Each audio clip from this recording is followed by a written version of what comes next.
Assalamualaikum warahmatullahi wabarakatuh. Perkenalkan, nama saya Ristiawati dengan nomor NIM 28920501004 dari Prodi Manajemen untuk mata kuliah Manajemen Retail oleh dosen pengampu Bapak Darmainis SEMM.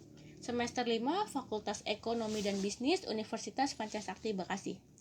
Pada video kali ini dibuat bertujuan untuk memenuhi salah satu tugas dari mata kuliah Manajemen Retail oleh dosen pengampu Bapak Darmainis SEMM. Apa itu retail?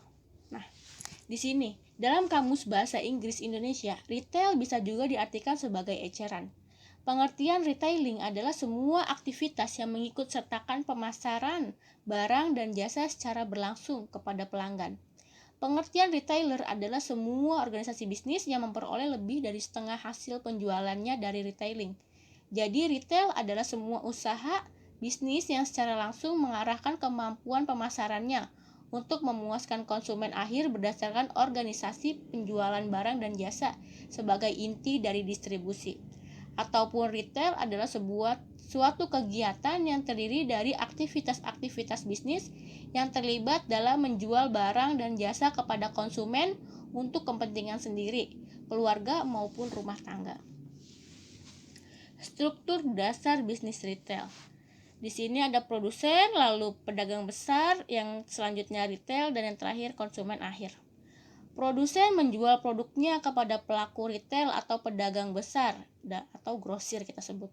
Selanjutnya pedagang besar atau retail besar membeli, menyimpan persediaan, mempromosikan, memajang, menjual dan mengirimkan, dan membayar kepada produsen. Sedangkan pelaku retail menjalankan fungsi pembelian, menyimpan persediaan, dan mempromosikannya, memajang, menjual, mengirimkan, dan membayar kepada agen atau distributor. Konsep pemasaran retail. Menurut Walmart, telah memanfaatkan suatu pendekatan yang terkoordinasi dan merata di seluruh perusahaan terhadap perkembangan dan implementasi strategi dan memiliki suatu orientasi tujuan yang jelas. Berikut konsep pemasaran retail. Bisa dilihat ya gambarnya. Yang pertama, berorientasi konsumen. Seorang peritel harus menentukan atribut-atribut dan kebutuhan-kebutuhan para konsumennya, serta harus menyediakan diri untuk memenuhi kebutuhan-kebutuhan tersebut secara maksimal. Usaha yang terkoordinir, di mana seorang peritel harus mengintegrasikan semua rencana dan kegiatan untuk melakukan efisiensi.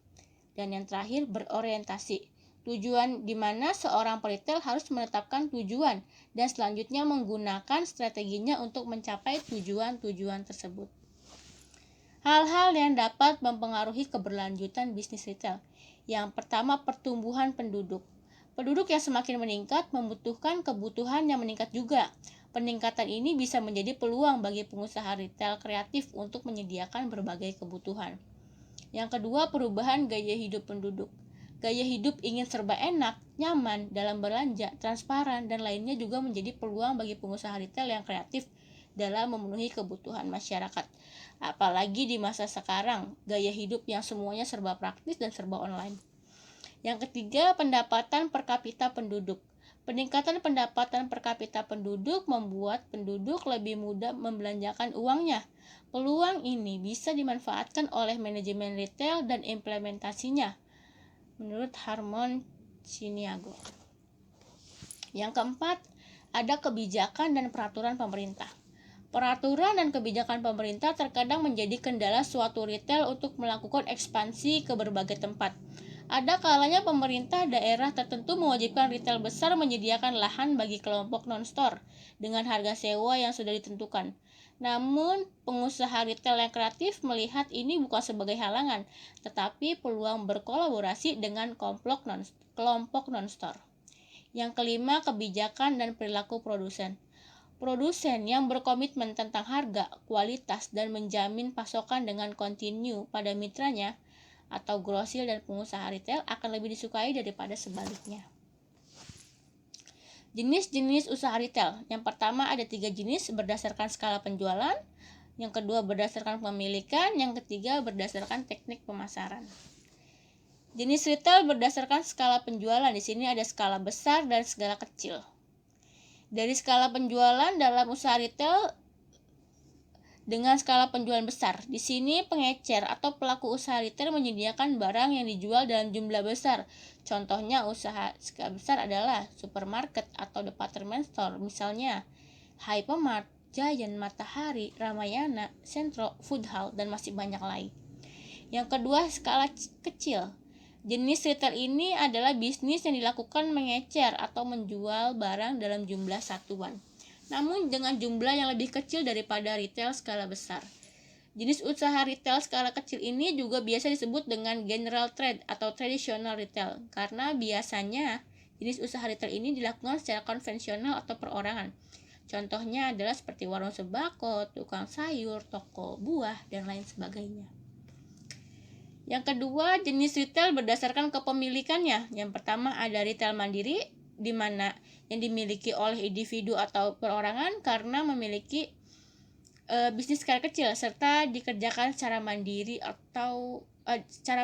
oleh seorang pemilik. Yang kedua ada franchise atau waralaba. Franchise atau waralaba merupakan jenis bisnis dengan membeli atau menyewa hak untuk menggunakan konsep bisnis hingga penduduk dari brand tertentu. Contohnya yaitu seperti Indomaret, Alfamart, ayam geprek Bensu, kopi kenangan, dan masih banyak lagi. Yang ketiga ada corporate chain.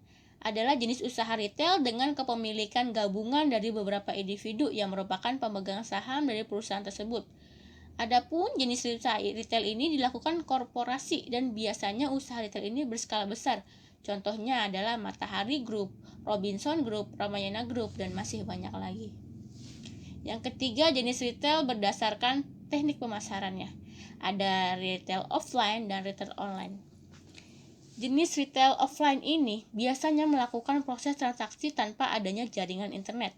Mereka hanya menggunakan sistem offline yang hanya bisa diakses oleh bisnis mereka saja. Jenis retail ini juga mengharuskan kehadiran konsumen di dalam toko untuk proses jual beli agar pembeli tertarik untuk datang. Biasanya pemilik retail offline menggunakan strategi pemasaran. Promosi in-store ini bisa dilakukan seperti pasang banner, spanduk, atau properti fisik. Contohnya itu ya seperti supermarket, minimarket, toko baju, butik, dan lain sebagainya. Sedangkan retail online adalah jenis penjualan semakin beragam dalam melakukan pemasaran, salah satunya dengan cara online. Jenis usaha retail ini memanfaatkan teknologi internet untuk memasarkan toko fisik melalui online. Mereka juga bisa menggunakan berbagai media digital seperti membuat akun di e-commerce, media sosial, atau online pribadi. Studi kasus. Di sini saya mengambil studi kasus yang belum lama kita hadapi, yaitu masa pandemi COVID-19. Eksistensi retail tradisional pada masa pandemi COVID-19. Pada masa pandemi COVID-19, pemerintah menghimbau dan pemberlakuan PSBB hampir seluruh di Indonesia, di mana seluruh ruang publik mulai dari kantor, sekolah, transportasi, tempat ibadah, mal, dan lain sebagainya sangat dibatasi. Penggunaannya bahkan banyak yang harus tutup sementara. Seperti berita yang dimuat oleh Investor ID bahwa pangsa pasar semua bidang UMKM akan sangat ditentukan oleh pergerakan manusia sebagai konsumen. Semakin lama kebijakan bekerja di rumah dan PSBB, maka nasib usaha UMKM semakin tidak pasti. Bahkan yang masih bertahan perlahan akan menyusul menutup usahanya. Berdasarkan tersebut, yang mengatakan pergerakan manusia seperti konsumen atau pelanggan menjadi penentu usahanya. Jadi bagaimana sih eksistensi retail tradisional di masa pandemi COVID-19? Untuk menjaga eksistensi dari usaha retail tradisional pada masa pandemi ini tentu cukup sulit. Bahkan ada beberapa usaha sampai bangkrut. Semua itu bergantung pada sudut pandang masing-masing.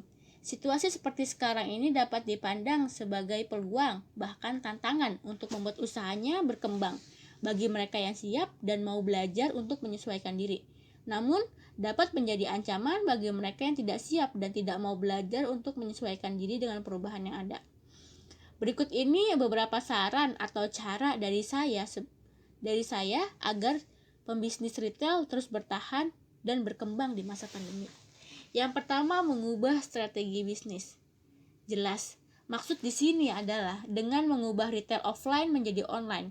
Karena pola kebiasaan berbelanja masyarakat berubah dari berbelanja langsung di toko menjadi berbelanja online. Hal tersebut karena adanya pemberlakuan PSBB.